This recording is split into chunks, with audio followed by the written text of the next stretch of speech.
หลายคนที่เคยพบกับความรักอันแสนเจ็บปวด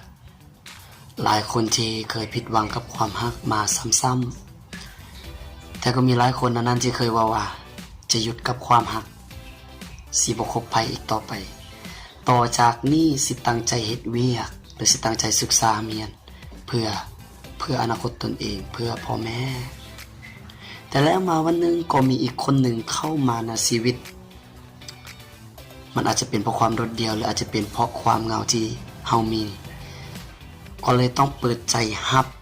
เขาคนนั้นเข้ามาอีกครั้งเมื่อเวลาผ่านไปสักระยะหนึ่งความบ่เข้าใจกันก็เริ่มเกิดขึ้นมาเปิดประตูวิวาห์แห่งวงการอกหักรอท่าเฮาเข้าไปทำใจห้องให้น้ำตาไหลเสียใจบางคนนี่คิดสิฆ่าตัวตายความรักมันเป็นสิ่งที่สวยงามแต่คนเอาเฮ็ดให้มันบ่สวยงาม